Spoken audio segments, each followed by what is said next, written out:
Hey there, guys, and welcome to another Factorio Friday Facts number 322, new particle system. And I'm joined by Bombbug this time after a little while of being absent.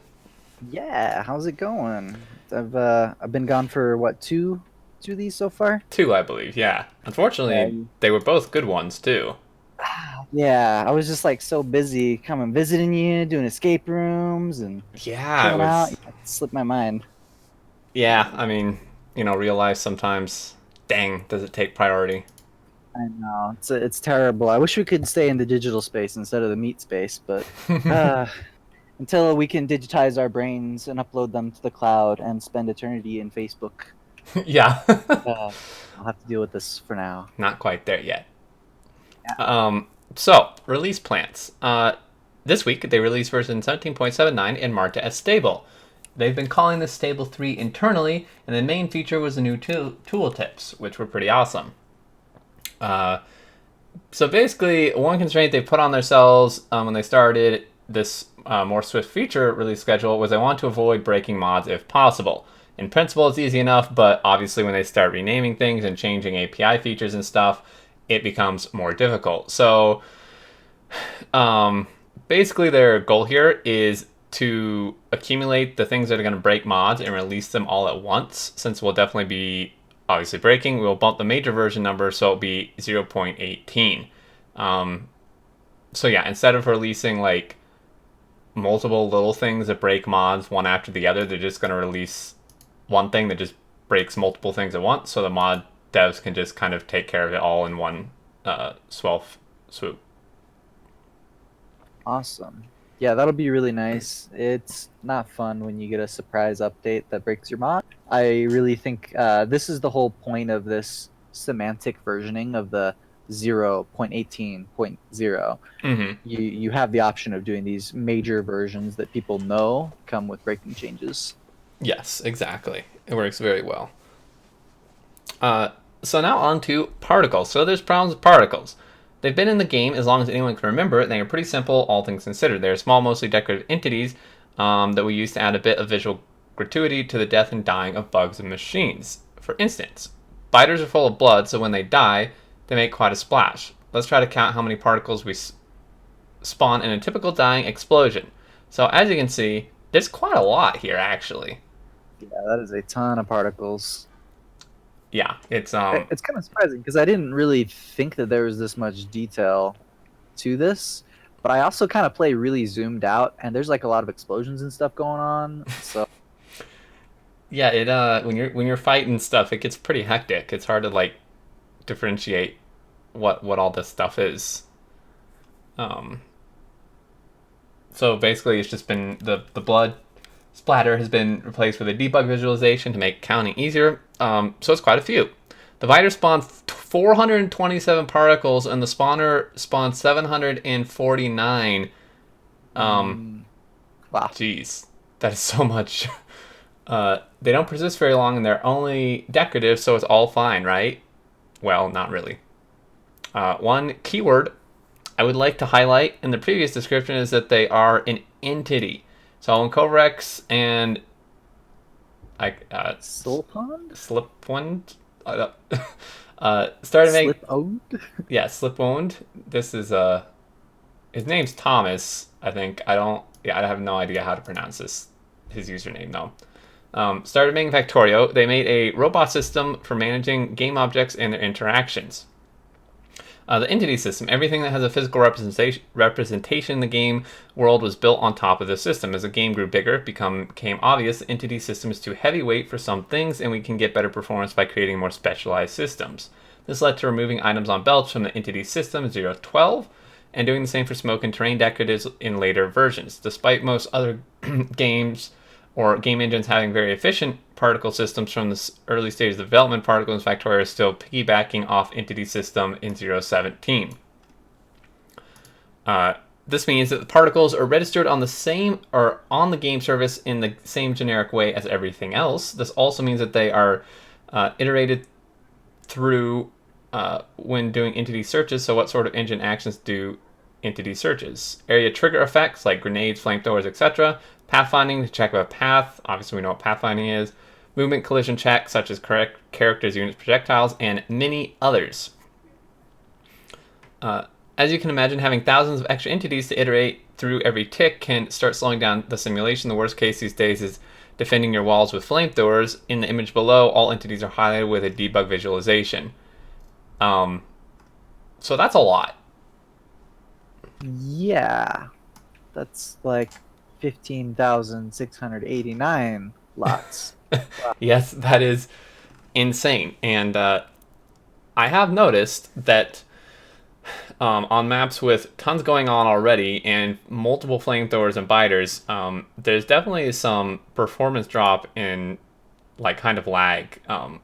When tons of flamethrowers are firing at like huge groups of biters, I can definitely tell that it's slowing things down a little bit. You just go into VATS mode all of a sudden. Yeah, exactly. Flamethrowers for spiders are pretty much a perfect example. Spiders need to check every tech when they move. If they collide with anything, flamethrower streams land. They do splash damage, which is an area effect trigger. The flamethrower stream also creates a fire on the ground, which does collision check. Every 10 ticks of fire on the ground do damage. The flamethrowers kill fires very efficiently, so a lot of particles spawn in a very short amount of time. The combination leads to some significant slowdowns later in the game when big groups come knocking. Also, since we improved the pathfinding, the problem's even worse in the latest 0.17. Oh man, that's really fun when you like fix one issue and it pushes the problem down to a new bottleneck somewhere else. Oh man, That's like literally playing Factorio.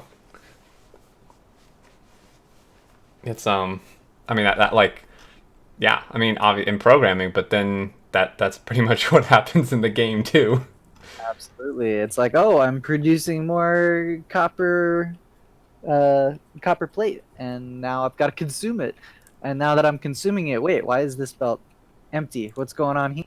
Yeah. Just constantly finding where's the latest bottleneck and getting distracted from actually launching that rocket. You know. I know, right? So particle optimization by our seeding. When Placilla first talked to me about rework of how particles function in the game, I had a lot of ideas. Not all of them worked out in the end, but they sounded nice. They wouldn't be entities. They would work like smoke does, stored in blocks of memory. They wouldn't need to be updated each tick if they didn't affect the game state. In the end, I found that it wasn't worth the added complexity to make number 3 work. So this is, these things by our seeding are always very technical, which I appreciate, but they're kind of difficult to read. Yeah. I may just kind of browse, like just summarize parts of this. So basically, particles needed to not be entities. That's the goal here. It takes a lot of memory and performance overhead that particles just don't need. Basically, he made manual targeting marker a particle for the artillery. The reasons why don't matter. So I stripped all the extra data logic from particles that they no longer needed, reducing the size of each particle memory from 224 bytes to 64, which is pretty significant. Mm-hmm. That's super helpful when you're dealing with tens of thousands. Yeah, exactly. And as a side effect of making them not entities, it also reduces the amount of information that has to be saved in the save file, which is awesome. So I needed some place to store work in the particles runtime as they created. It exists for some short amount of time and go away. Most stuff in the game ends up being stored on a given chunk, just 32 by 32. In the case particles, I didn't care at all about any of the other stuff on a given chunk, so I didn't want to stick them there. Instead, I made a separate thing that functions very closely to chunks and called it particle chunk. The key difference is being they only exist when there are particles to update, and they the only data they hold is particles. So basically it means that when the game needs to go over each particle to update them, all it has to do is go over all the particle chunks that exist and run update. Additionally, since I had full control of these new particle chunks, I can recycle them in memory as needed to avoid spending extra time allocating and deallocating memory as particles come and go. The end result is a nice performance boost, reduced memory usage, and simplification of logic around how particles work. A simple, unscientific test we performed was nuking the same byte base in old system, new system, and recording what the max tick time was. So That sounds very scientific to me, honestly. I mean, Yeah, it really what better does. way? Yeah. The circular ring of entities around the edge are the atomic bomb wave projectiles. So you can see a pretty significant difference here, moving the slider. So old system, max entity update, 7 milliseconds. Entity count, excluding projectiles, 7,769. New system, max entity update, 2.4 milliseconds. That's a huge reduction. That's excellent.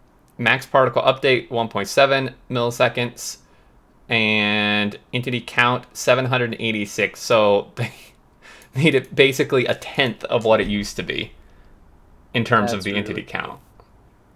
Yeah, especially if you're doing multiplayer or on some of those crazy death worlds that I see you guys playing on all the time. That's gonna save you a lot of ticks. Yeah, this is huge. Um, so he says it's not very scientific or highly controlled, but seems pretty scientific. Yeah.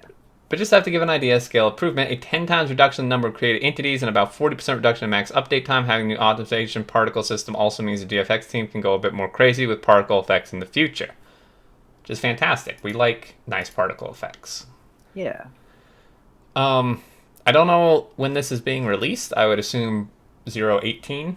I mean, I don't think it's been released already. Yeah, that's got to go in the 018, right? Since they said specifically these are breaking changes. Yeah, so hopefully, I mean, I would have loved these before I start my Death World, but, well, by the time they release this, I'll be at the point where I'd actually need it. This is like, I am always, even though I don't always understand it, our seating is like the go-to guy for optimization. It is mind-blowing to me how he can optimize like literally everything. It's got to be a very big brain satisfying job. Oh man. Yeah, Optimization, it especially in video games, I don't know how good their sort of debugging system is. Uh, but for a lot of optimization for business applications, you've got to attach little tools that'll just be debugging and scraping everything. It's like tracking all the threads and getting memory dumps, and you're trying to figure out where things are happening and what's going wrong. And uh, that's some real big brain stuff that takes a lot of energy. yeah, It must for be sure. really good for them to have our seating on the team. Yeah, yeah, it's he definitely does his fair share of work, and he loves it too, which is fantastic. So yeah, this is great. This means that it'll help Factorio run even better on potatoes and toasters, and also it'll allow us to do even more insane stuff on good computers, Yeah, which just that's gonna be means great. more of your life gone. Yeah, I'm curious to see what other improvements they have planned for the particle system. I feel like Factorio's got this kind of cool space that it can grow into where people are going to be building more storyline based campaigns once they see what Factorio's got planned with their main campaign. It's going to inspire some people. Wondering if we can get some pretty cool particles, maybe sort of mini movie scenes that are playing on the field live. Yeah, I feel like that'd be really neat. Definitely a lot that could be done with that. Yeah, the Factorio community is like one of those that'll make that kind of thing happen. Oh yeah, they will go nuts if given the tools to do so.